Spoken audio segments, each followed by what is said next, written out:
Video ini akan berisi tentang bagaimana pendapat gua atau bagaimana caranya kalian bisa meraih 496 juta pertama kalian dengan berinvestasi rutin di reksadana.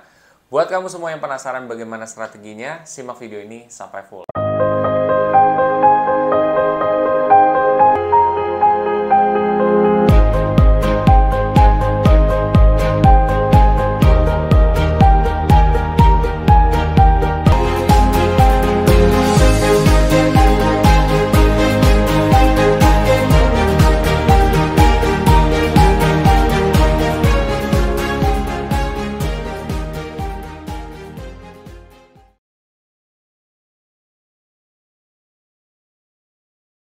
Oke, jadi strateginya bagaimana sih? Oke, jadi gini guys. Kalau misalkan kalian menggunakan salah satu aplikasi investasi reksadana ya, di situ katakan aplikasi Bibit, di situ ada fitur kayak robo advisor ya. Jadi ada simulasi robo. Nah, itu di situ kalau misalkan kalian investasi secara rutin 500.000 ya per bulan sampai dengan jangka waktu 20 tahun ya, secara rutin tuh sampai 20 tahun, itu bisa mencapai potensi angka 496 juta. Potensi angka 496 juta. Gede banget kan guys, ya. Coba kalian bandingkan dengan yang kalau misalkan kalian tabung di bank. Di sebelahnya ada juga kan di situ. Itu sekitar baru 100-an juta lebih gitu ya. Nah, di situ bedanya jauh banget kan. Nah, kenapa bisa seperti itu? Oke, jangan langsung main skip dulu ya guys ya, dengerin dulu sampai habis. Oke, kenapa bisa seperti itu? Karena sebenarnya kalau misalkan di investasi reksadana itu, dia punya potensi keuntungan yang besar, tentunya risikonya pun juga besar guys ya. Jadi kalau perbankan itu kan dia risikonya kecil dan keuntungannya juga kecil, makanya kan lo lihat gapnya besar di situ. Mungkin itu akan menjelaskan kenapa kok bisa dia lebih gede dibanding reksadana. Ya karena instrumennya itu ada risiko yang sepadan juga gitu. Tetapi lagi-lagi kita fokusnya adalah jangka panjang guys ya. Kenapa jangka panjang? Karena berdasarkan historis sendiri, kalau misalkan investasi itu dalam jangka panjang, walaupun dia ada penurunan ya di beberapa bulan atau mungkin tahunan bisa ya guys ya, itu tetapi kalau dalam jangka panjang, apabila fundamental bagus, dia akan cenderung naik dan resiko itu akan semakin turun. Nah, yang resikonya gede ini adalah kalian yang mau investasi dalam jangka waktu pendek. Makanya, kenapa jangka waktu investasinya itu harus panjang. Nah, sebenarnya nanti akan banyak pertanyaan juga, gue yakin di teman-teman semua ya. Yaitu kayak misalkan 20 tahun, kelamaan banget gitu ya. Kok sampai harus 20 tahun untuk mencapai ini semua? Karena sebenarnya 20 tahun itu anggaplah kalian buat dana pensiun gitu. Biasanya orang berinvestasi reksadana sampai 20-an tahun itu biasanya buat dana pensiun. Entah mereka di usia sekarang 20-an, 30-an, atau mungkin 40-an. Jadi ketika dia udah 60, 50, dia udah punya dana simpanan. Kalau masalah nanti bakal ada dana simpanan yang lain dari dana pensiun mereka dari perusahaan, ya dana pensiun kalian dari perusahaan itu tambahan gitu. Kan enak jadinya ketika kalian misalkan udah retire atau kalian sudah nggak kerja lagi, kalian udah ada duit tambahan lagi gitu. Seperti itu. Itu biasanya strategi reksadana tuh seperti itu guys ya. Jadi emang tujuannya buat dana pensiun. Kayak gitu. Oke. Nah, di reksadana ini konsepnya seperti apa sih? Mungkin gue akan sedikit jelasin ya, gitu. Reksadana itu adalah paket investasi. Ya, paket investasi yang di dalamnya itu bisa berisi obligasi, bisa berisi saham, bisa berisi deposito, bisa berisi sukuk. Yang mana paket investasi ini dikelola oleh ahli keuangan, yaitu manajer investasi. Nah, jadi basically lu mempercayakan ya investasi lo itu untuk dikelola oleh seorang ahli keuangan yaitu CMI gitu. Lo kayak nge-hire orang, nah orang ini dia pokoknya dia tahu lah cara memanage aset lah. Dia bakal ngalokasiin di aset-aset yang potensial ya. Ya udah, nanti lo tinggal kasih ke dia terus habis itu dia yang ngelola. Tentunya kalau masalah fee-nya itu nanti masuknya ke expense ratio. Dan yang kalian lihat misalkan di aplikasi reksadana ada tulisan return itu adalah udah bersih gitu, seperti itu. Jadi itu udah mengalami pemotongan juga. Karena kan kita bayar jasa dia gitu, seperti itu. Oke, itu konsep secara basic soal reksadana. Jadi kalian tahu juga nih tentang reksadana. Lalu pertanyaan orang lagi adalah, kalau misalkan ternyata selama 20 tahun ini ya, itu orang ini udah meninggal gitu. Kamu misalkan udah meninggal, ya apa yang akan terjadi gitu? Apakah hilang atau enggak? Jawabannya adalah nggak hilang, guys, ya.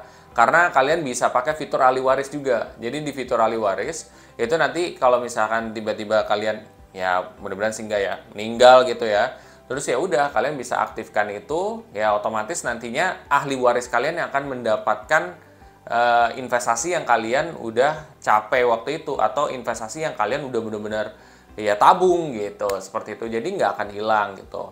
Yang penting kalian coba komunikasi sama pihak aplikasinya dan juga pihak MI-nya. Cuman kalau pihak aplikasinya nanggepinnya bagus, ya udah. Kalau kurang, kalian bisa ke manajer investasinya langsung, kayak gitu. Nah itu. Terus kalau misalkan ya, pasti akan ada pertanyaan lagi. Wah, 500.000 strategi untuk mencapai itu gimana? Nah, ini nih yang mungkin kalian ingin tahu juga, strategi investasi supaya bisa dapat 500.000 ya. Kita terkumpul 500.000 secara per bulan sampai itu 20 tahun, itu gimana caranya? Nah, caranya gini. Pertama ya, ketika kalian misalkan dapat gaji, sisihkan dulu di awal ya. Lo sisihin dulu tuh di awal. Jadi kayak misalkan gue mau sisihin 5% dari gaji gue untuk investasi. Ya udah, lo sisihin tuh. Jadi komit lo adalah sisihin di awal. Satu. Kedua, ya permainan alokasi dari misalkan kalian makanan ya. Ini terutama sebenarnya makanan sih. Makanan kayak misalkan lo mau jalan-jalan. Namanya kita juga punya keinginan kan, misalkan lo mau ke restoran atau apa. Carilah restoran yang memang ada minuman yang refillnya. Tentunya kan kalian akan mengurangi cost juga untuk membeli minuman secara terus-menerus. Tentunya itu akan meringankan cost kalian juga. Dan ketika kalian ada ketika kalian ada duit tambahan nanti di akhir bulan, itu kan kalian bisa manfaatkan buat investasi juga, atau mungkin buat dana darurat kalian. Itu bisa jadi salah satu opsi. Lalu juga kalian misalkan bisa ke tempat-tempat murah ya, misalkan warung pinggir jalan atau apa. Sebenarnya kan itu juga enak juga kan, cuman kan nggak bisa lo lakuin setiap saat terus gitu. Mungkin sekali dua kali lo pengen ke restoran ya bisa gitu, seperti itu. Itu dua ya caranya. Yang ketiga, lo adalah cari part time job. Jadi part time job itu lo bisa ya cari-carilah di mana gitu ya. Mungkin lo Sabtu Minggu lo kerja apa gitu ya, yang tadinya lo Senin sampai Jumat lo kerja kantoran gitu. Nah, nanti dari hasil penghasilan di situ bisa juga kamu alokasikan buat investasi juga. Seperti itu. Terus yang keempat ya, strateginya gimana? Strateginya adalah lo coba ya, ketika lo membeli satu barang, lihat value dari barang tersebut. Ya, jadi kayak misalnya gini. Kalau misalkan lo membeli elektronik, kalau gue sih elektronik itu lihat wattnya itu berapa besar ya, ketimbang dibandingkan lo lihat daripada harganya doang. Harga matters ya, harga peduli juga gitu.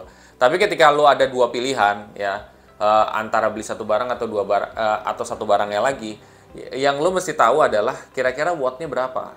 Nah, karena watt itu akan menentukan future cost kalian. Future cost itu adalah biaya di kedepan hari. Jadi semakin wattnya kecil, maka biayanya akan semakin kecil juga. Yang kalian mau adalah watt yang cukup gitu, jangan berlebihan juga. Ingat kebutuhan kalian itu apa gitu. Seandainya ternyata ada yang wattnya lebih kecil tapi harganya sedikit lebih mahal, gue akan lebih pilih itu ketimbang yang harganya lebih murah. Karena ujung-ujungnya ketika lo memilih harga yang lebih murah ya, ternyata di kedepan hari cost untuk lo membayar secara per bulan karena lo memakai barang tersebut itu akan lebih gede. Ujung-ujungnya lebih gede dibandingkan yang lo keluarin dari selisih kedua tersebut. Kayak gitu guys, itu merupakan beberapa strategi supaya lo bisa mencapai dana tersebut juga. Karena dengan lo tadi punya bisa mengirit dari situ juga ya, kalian bisa alokasikan lagi buat investasi. Seperti itu. Jadi misalkan kalian bisa investasi rutin setiap bulannya. Lalu ada pertanyaan lagi nih, misalkan netizen, wah kalau misalkan gue nggak punya dana segitu gimana Jess gitu. Kalau misalkan nggak punya dana segitu yang bisa disisihin per bulan, konteksnya jangan lo pikirin dari angkanya 400 juta atau berapa, jangan gitu.